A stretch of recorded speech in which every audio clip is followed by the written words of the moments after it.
Hello everyone, welcome back to my channel. इसमें हम polity पढ़ रहे हैं एम लक्ष्मीकांत की। तो हमने उसके 6 पार्ट ऑलरेडी कवर किए थे। अब आए हैं हम 7th पार्ट में। इसमें हम पढ़ेंगे कि कॉन्स्टिट्यूशन कैसे काम करता है। जैसे अभी तक हमने ये सिर्फ पढ़ा था कि कॉन्स्टिट्यूशन में क्या होता है, जैसे फंडामेंटल राइट्स होते हैं, ठीक है। फिर हमने ये पढ़ा था कि कॉन्स्टिट्यूशन में जो बेसिक प्रिंसिपल्स हैं, प्रीएम्बल है वो क्या होता है, प्रीएम्बल क्या बताता है, प्रीएम्बल होता क्या है, फिर कॉन्स्टिट्यूशन क्या होता है, ये सब डिस्कस किया था। अब हम डिस्कस करेंगे कि जो कॉन्स्टिट्यूशन होता है, जो संविधान होता है, वो कार्य कैसे करता है, ठीक है। उसके बारे में पढ़ेंगे। बहुत छोटा सा टॉपिक है, बहुत जल्दी समझ में आएगा। तो let's begin our topic, how the constitution work, M Laxmikanth polity part 7। Introduction में ये देख लो कि जो हमारा कॉन्स्टिट्यूशन है वो बना होता है कुछ फंडामेंटल राइट्स देने के लिए। मतलब जैसे हमने प्रीएम्बल में वर्ड पढ़ा इक्वालिटी, वो फंडामेंटल राइट है, ठीक है। उस एक फंडामेंटल चीज़ को देने के लिए, इक्वालिटी देने के लिए बहुत सारे नियम बनाए गए।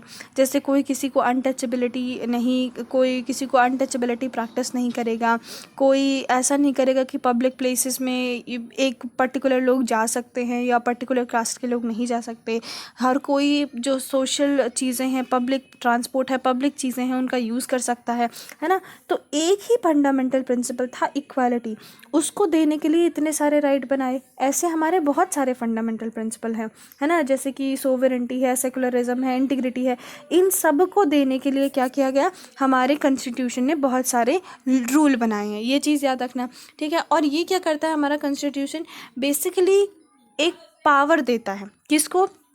जैसे मान लो कॉन्स्टिट्यूशन में 10 ब्रांचेस बने हैं, ठीक है। और उस 10 ब्रांच में एक एक ब्रांच को जो है कॉन्स्टिट्यूशन पावर देता है कि तुम नियम बनाओगे, तुम लॉ बनाओगे। जैसे कि गवर्नमेंट में, जो हमारी गवर्नमेंट होती है, उसमें एक दो पार्टीज़ या कितनी भी पार्टीज़ होती हैं, तो उसमें स्पेसिफिकली एक पार्टी को बोला जाता है कि तुम प्राइम मिनिस्टर बनाओगे, दूसरी पार्टी को बोला जाता है तुम अपोजिशन में बैठोगे, है ना।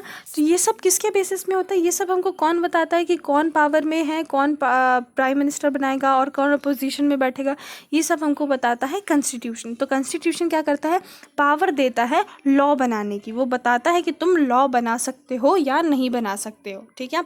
ये ऑल्सो डिफाइन करता है कि जो पार्लियामेंट है वो कैसे बनेगी, और पार्लियामेंट को पावर देता है कि तुम लॉज और पॉलिसीज़ बनाओ। मतलब वो ये बताता है कि जो लोकसभा है या राज्यसभा है वो कैसे गठित की जाएगी, कैसे बनाई जाएगी, और जो लोकसभा है या राज्यसभा है वो किस प्रोसीजर से जो है वो लॉ बना सकती है, पॉलिसीज़ बना सकती है, अमेंडमेंट कर सकती है। इन सब चीज़ों के बारे में बताता है, ठीक है। लेकिन ऐसा सिर्फ नहीं है कि वो सिर्फ पावर देता है, वो लिमिटेशंस भी देता है। मतलब जैसे कि हमारे जो कॉन्स्टिट्यूशन है उसमें बहुत अच्छी बात यह है कि वो सिर्फ लोगों को राइट्स नहीं देता, वो हमारी ड्यूटीज़ भी बताता है। मतलब सिटीज़न की जो ड्यूटी होती है, जैसे जब जनगण मन हो तो हमको उठना चाहिए, नेशनल एंथम में उठना चाहिए। जब भी कोई ऐसे नेशनल सिंबल्स हों, जैसे फ्लैग हो, है ना, या अशोक चक्र हो, तो उसका रिस्पेक्ट करना चाहिए। ये क्या है, ये सिटीजन्स की ड्यूटी है। As a citizen of India हमारी ड्यूटी है। जैसे लोग कहते हैं ना कि सिनेमा हॉल में जनगण मन बजा, नेशनल एंथम बजा, हम खड़े हों या ना खड़े हों वो हमारे ऊपर डिपेंड करता है, नहीं करता। वो तुम्हारे ऊपर डिपेंड, वो तुम्हारे ऊपर इसलिए डिपेंड नहीं करता क्योंकि सिटीज़न होने के नाते, भारत के नागरिक होने के नाते तुम्हारे कुछ ड्यूटीज़ हैं, है ना, तुम्हारे कुछ काम है जो तुमको करने होते हैं। उनमें से एक काम ये है, इसलिए वो उनको करना चाहिए। जो लोग ये कहते हैं हम क्यों खड़े हों, उनको खड़े होना चाहिए। ये चीज़ लोगों को समझनी चाहिए, ठीक है। ऐसे ही कॉन्स्टिट्यूशन ने गवर्नमेंट को पावर तो दी है, राइट दिए हैं कि तुम लॉ बनाओ, पर लिमिटेशन भी दी है कि अगर ऐसा होगा तो तुम लॉ नहीं बना पाओगे, ठीक है। उनको लिमिटेशन भी है। और कभी भी कोई भी चीज़ असीम जो होती है ना, जो सीमा से ज़्यादा दी जाती है, वो हमेशा गलत होती है। इसीलिए कॉन्स्टिट्यूशन ने क्या दिया है, एक सीमा दी है कि तुम लॉ बना सकते हो, पर एक हद तक, उससे ज़्यादा लॉ नहीं बना सकते, ठीक है। This limitation are fundamental in sense that the government may never trespass them. मतलब ऐसा कभी नहीं हो सकता कि जो गवर्नमेंट है वो कुछ भी करने लग जाए जो उसका मन हो। और तो कभी कभी गवर्नमेंट ऐसा करती है, पर एक लॉ है, एक लिमिटेशन है, वो उससे ज़्यादा बढ़ के वो कुछ भी नहीं कर सकती, ठीक है। इसका काम ये है, जो कॉन्स्टिट्यूशन इनेबल्स द गवर्नमेंट, जो कॉन्स्टिट्यूशन है वो गवर्नमेंट को इतनी पावर देता है कि जो उसकी सोसाइटी है, जैसे इंडियन सोसाइटी, उनको जो हमको जो चाहिए हमारे भले के लिए वो कदम उठा सके, ठीक है, क्योंकि सोसाइटी जो गवर्नमेंट होती है वो हमारा जो नेता होता है वो हमारा नेता नहीं होता, वो हमारा राजा नहीं होता, वो हमारा सेवक होता है। उसको हमने सिर्फ ये पावर दे रखी है कि तुम हमारे लिए पिक करके लाओ कि हमारे लिए सही क्या है और वो करो। अगर गवर्नमेंट ऐसा कुछ नहीं करती जो हमारे लिए सही है तो वो हमारे लिए आंसरेबल भी होती है, उसको जवाब भी देना पड़ता है। अब देखते हैं डिस्ट्रीब्यूशन ऑफ पावर, जो ये लॉ बनाने की पावर दी है कॉन्स्टिट्यूशन ने, वो कैसे डिस्ट्रीब्यूट की है। इसमें एक चीज़ याद रखना कि यहाँ पे क्या होता है, हॉरिजॉन्टल डिस्ट्रीब्यूशन। हॉरिजॉन्टल डिस्ट्रीब्यूशन का क्या मतलब है कि ये देखो ये तीनों एक ही लेवल में है। ऐसा नहीं है कि पहले लेजिस्लेचर है फिर एग्जीक्यूटिव है या जुडिशरी है, या ऐसा भी नहीं है कि दोनों में कोई भी एक दूसरे से ऊपर नहीं है, तीनों एक बराबर है। मतलब इन तीनों की जो पावर है वो इक्वली डिवाइडेड है, ना कोई कम पावरफुल है ना कोई ज़्यादा पावरफुल है। जैसे कि तुम मान सकते हो आर्मी और पुलिस, ठीक है, और तो हम आर्मी को सुपीरियर मानते हैं, है ना, क्योंकि वो बहुत ज़्यादा झेलती हैं, है ना, पर फिर भी अगर तुम देखो तो जो पुलिस की काम है वो आर्मी नहीं कर सकती और जो आर्मी के काम है वो पुलिस नहीं कर सकती। दोनों में इक्वली पावर डिस्ट्रीब्यूटेड है। ऐसा नहीं है कि दोनों में से कोई एक दूसरे के नीचे आता है ना। तो ऐसे ही लेजिस्लेचर, एग्जीक्यूटिव और जुडिशरी, इन तीनों के बेसिस में जो है वो पावर डिवाइडेड है। अब पार्लियामेंट की बात करते हैं। देखो चुनाव होते हैं, इलेक्शन होता है। इलेक्शन में जैसे मान लो दो पार्टी है, बीजेपी और कांग्रेस, ठीक है। अब बीजेपी को पूरे भारत में अगर मिली 286 सीट्स, ठीक है, और मान लो कांग्रेस को मिली 106, ठीक है, तो ज़्यादा किसके पास है, बीजेपी के पास। तो प्रेसिडेंट क्या करेगा, प्रेसिडेंट एक लेटर लिखेगा बीजेपी के अध्यक्ष को कि हम तुमको पावर देते हैं कि तुम प्राइम मिनिस्टर बनाओ। तब वो क्या करेगा, प्राइम मिनिस्टर बनाएगा, बीजेपी की गवर्नमेंट प्राइम मिनिस्टर बनाएंगे, ठीक है। तो इसको all the elected representative collectively form a body called a parliament. तो जितने भी लोग जो इलेक्टेड होते हैं, है ना, जैसे कोई कहीं का सीएम है, कोई कहीं का फाइनेंस मिनिस्टर है या कुछ भी है ना, जैसे हमने बीजेपी को वोट दिया, ठीक है, तो हमने ही इलेक्ट किया ना। डायरेक्ट इलेक्शन हो या इनडायरेक्ट इलेक्शन हो, हम ही करते हैं ना। जैसे मान लो हम प्रधानमंत्री को, हमने बीजेपी को वोट दिया। अब जैसे मान लो कि मैं हूँ मध्य प्रदेश में, ठीक है, तो मैंने शिवराज सिंह को वोट दिया।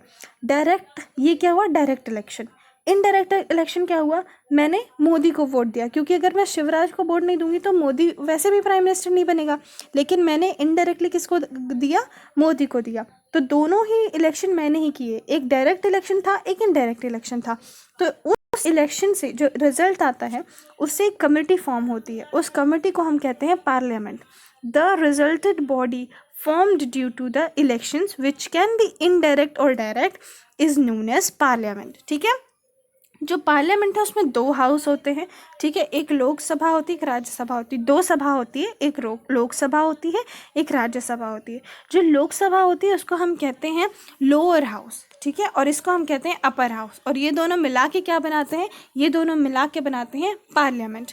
The majority group elected through the election in the parliament makes the government. बताया ही मैंने कि जिसके ज़्यादा वोट आएंगे, जिसके ज़्यादा एमएलएज बनेंगे, जिसके ज़्यादा सीएम बनेंगे, वो कौन बनेगा, वो बनेगा प्रधानमंत्री, ठीक है। वो गवर्नमेंट चलाने का उसको अधिकार दिया जाता है। गवर्नमेंट रिस्पॉन्सिबल होती है पॉलिसीज़ और लॉ बनाने के लिए। देश के कोई भी डिसीजन जो होंगे वो गवर्नमेंट लेगी जो ज़्यादा इलेक्टेड हुई है। पर ऐसा नहीं है कि उसका जो मन करेगा वो करेगी, उसको एक चेक पॉइंट करने के लिए एक और गवर्नमेंट होगी जो अपोजिशन में बैठेगी, ठीक है। मतलब जैसे मान लो बीजेपी को ज़्यादा वोट मिल गए, बीजेपी का पीएम बन गया, अब बीजेपी लॉ बनाना चाहती है, तो ऐसा नहीं है कि वो कुछ भी लॉ बना देगी और सब लोग मान जाएंगे। उस लॉ को बनाने के पहले अपोजिशन बैठेगा जो दूसरे नंबर में जिसको वोट मिले होंगे। जैसे अभी हमने जो एग्जांपल लिया था उसमें कांग्रेस को 106 सीटें मिली, तो अब जो कांग्रेस है वो अपोजिशन में बैठेगा, वो देखेगा कि गवर्नमेंट क्या गलत कर रही है, ठीक है, डिस्कशन करेगा, डिबेट करेगा, और उस डिबेट के बाद जो है रिजल्ट निकलेगा कि लॉ पास हो या लॉ पास ना हो। एक चीज़ ये ध्यान रखना कि बहुत सारे लूप होल्स होते हैं गवर्नमेंट में। लूप होल्स का मतलब क्या होता है कि त्रुटि, कुछ गलतियां हो जाती हैं। जैसे जब इंदिरा गांधी की गवर्नमेंट थी तो इंदिरा गांधी ने जब इमरजेंसी लागू की, सिर्फ 20 मिनट का उन्होंने भाषण दिया था और उसके बाद इमरजेंसी लागू हो गई थी। मतलब समझ रहे हो, अगर कोई इंसान बहुत पावरफुल हो जाता है गवर्नमेंट में, जिसके अगेंस्ट खड़े होना थोड़ा मुश्किल हो जाता है, तो लोग उसको सपोर्ट करने लग जाते हैं, अपोजिशन भी उससे डरने लग जाता है ना। इसमें गलती हो जाती है। इसीलिए कभी भी किसी एक पार्टी को ज़्यादा पावर नहीं देना चाहिए। हमेशा क्या होना चाहिए, अगर हमारी जो पार्टी हमने सिलेक्ट की है वो इतनी बड़ी है तो अपोजिशन भी इतना बड़ा होना चाहिए। मतलब सिर्फ 50 सीटों का अगर डिफरेंस होगा तो चलेगा, लेकिन बहुत कमज़ोर भी अपोजिशन नहीं होना चाहिए, ठीक है। जो प्राइम मिनिस्टर होता है इसको हेड ऑफ़ द गवर्नमेंट बोला जाता है, ठीक है। और जब भी कोई इम्पॉर्टेंट डील्स होती हैं तो इसको पार्लियामेंट में प्रेजेंट होना पड़ता है। अब एग्जीक्यूटिव की बात करते हैं। एग्जीक्यूटिव में हेड कौन होता है? अपना प्रेसिडेंट। प्रेसिडेंट का मतलब राजा, ठीक है, ये चीज़ याद रखना। अगर प्रेसिडेंट है, इमेज याद रखना है ऐसी, उसका मतलब राजा नहीं होता। मैं सिर्फ कोरिलेशन या याद करने के लिए बता रही हूँ। प्रेसिडेंट का रोल राजा जैसे होता है, सारी सेरेमनी वो करेगा, सब प्रेसिडेंट करेगा। और प्रधानमंत्री होता है सेनापति, सारे इंपॉर्टेंट काम, क्रूशियल वर्क, सब कुछ कौन करता है? सेनापति करता है, ठीक है। तो prime minister head of the government है, और जो प्रेसिडेंट है वो उसके भी ऊपर है। सबसे पहले प्रेसिडेंट, फिर प्राइम मिनिस्टर, और उसके बाद प्रेसिडेंट, फिर वाइस प्रेसिडेंट, फिर प्राइम मिनिस्टर, ठीक है। जो प्रेसिडेंट का फंक्शन है similar to the queen of Britain, हमने बात ही किया था। ये ज़्यादातर सेरेमनी नेचर में होते हैं, है ना, ऐसे होते हैं।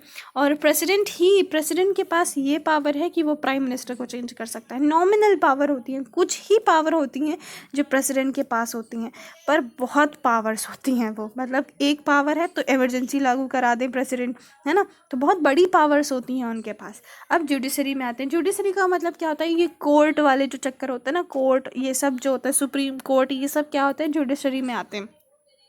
इनकी हिरार्की क्या होती है? हिरार्की मतलब फ्लो चार्ट मान लो। सबसे बड़ा क्या है? सुप्रीम कोर्ट, उसके बाद क्या है? हाई कोर्ट, उसके बाद क्या है? डिस्ट्रिक्ट कोर्ट, ठीक है। और इनके ये और कुछ इंडिपेंडेंट बॉडीज़ भी होती हैं, जैसे इलेक्शन कमीशन।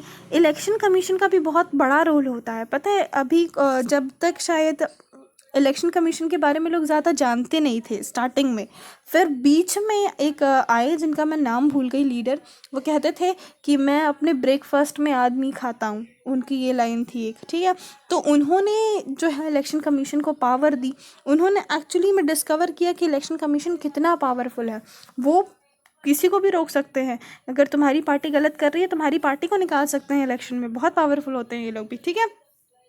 जो डिस्ट्रीब्यूशन है ये जो पावर का डिस्ट्रीब्यूशन किया गया है, सबको एक मतलब ऐसा नहीं है कि सारी पावर एक को ही दे दी गई हैं। कुछ पावर जुडिशरी को दी गई हैं, कुछ लेजिस्लेचर को दी गई हैं, कुछ पावर अपनी जो गवर्नमेंट है उसको दी गई हैं।